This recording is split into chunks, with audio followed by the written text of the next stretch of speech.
Okay, all right. Well, we will go ahead and get started. I'd like to welcome world number one and South Carolina native Dustin Johnson to the virtual press room here at RBC Heritage.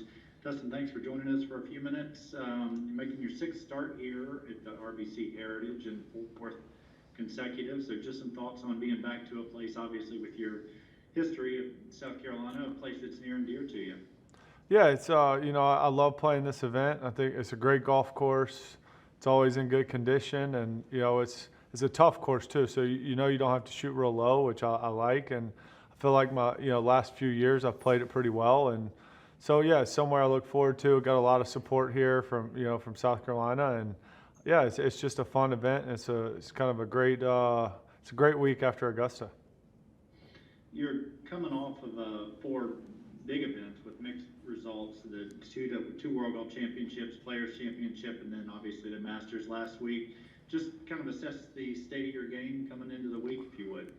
Yeah, the game's okay. Obviously, last week I really struggled with the putting, so I'm putting in a lot of work this week on it. Yeah, I mean, probably worse I've putted in a long time last week, but it's better. It feels better. A lot more comfortable. Feel like I'm hitting putts on my line, and yeah, I mean, I'm putting in some work, but yeah, that was the big issue last week. But other than that, yeah, I feel like the game's in pretty good form.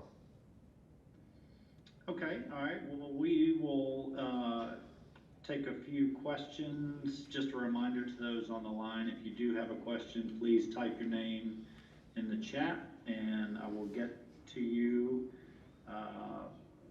right away. And first question, we will go to Steve DeMeglio. Steve, question?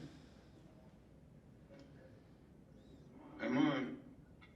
Hey, Dustin, just curious, how did it feel to leave the green jacket at Augusta National?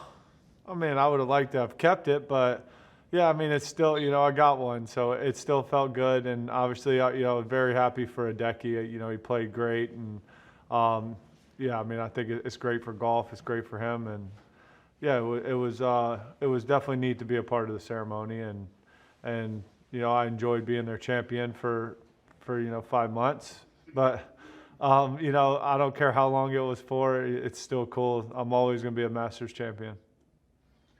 And did you actually play Sunday at Champions Retreat? I did. I went out and played Sunday morning. And how did that come about?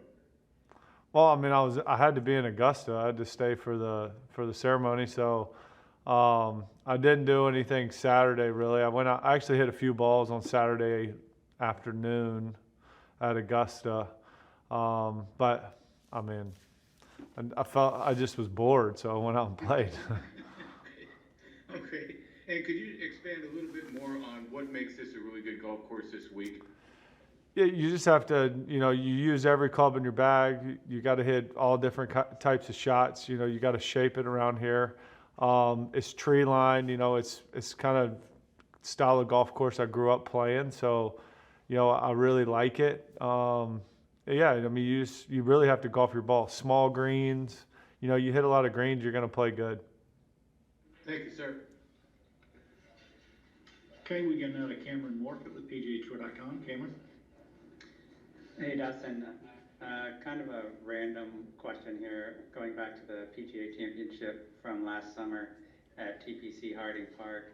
The 16th hole was a drivable hole, par 4, but for an extremely long player, it might have put you in a little bit of an awkward position. Where were you in terms of club selection? Could you hit driver, or would it have gone like sailing way over the green? I think I did hit driver on Sunday, and I just pulled it left. But yeah, it was I couldn't get there with 3-wood, and driver was, probably too much. So, I was trying to kind of chip it and just pulled it. But yeah, I mean, I was trying to knock it on for sure.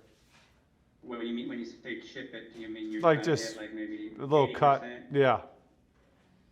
Little cut. Just a little chippy cut, yeah. Yeah. All right. So had you driven it the whole week? I can't remember.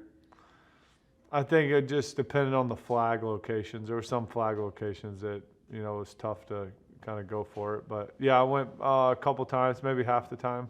I don't know. I can't remember either. All right, thanks.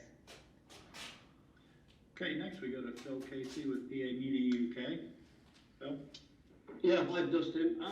Just wondering, how strange is it to actually have to wait around on the weekend at Augusta when you have to present the green jacket? And would you ever consider asking Augusta National if you could just skip it and go home? No, I would not do that. Yeah, obviously I would have preferred playing on Saturday and Sunday, but yeah, I mean, I just, like I said, I just really struggle with the putter. But yeah, no, I would never have asked. It's an honor to be a part of the ceremony, and so I was happy to stay and be a part of it. As you mentioned the putting, have you worked out what it was that was the problem at Augusta? Yeah, I have. We're rolling it good.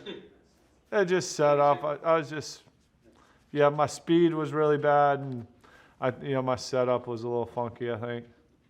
I don't know. I got it fixed, so feels better. How disappointing was it to leave so early? Well, you were there all weekend, but how disappointing was it to not put up a better defense of your title? Yeah, obviously, yeah, it was disappointing. I felt like I played tough. Thursday was tough, but it's still a couple 3-putts on Thursday, and then double the last hole. Even though I kind of got it around pretty well, and then same thing on Friday. I played good enough to shoot a good score. I just, you got to hold putts if you want to play well, and I did not do that. 4 3-putts on Friday. Missed the cut by a couple. Hit it in the water on 15. Felt like I hit a really good shot there, but. Yeah, I mean, you take those away, and I'm right in the mix starting the weekend. Excellent. Thank you. Good luck this week. Thank you.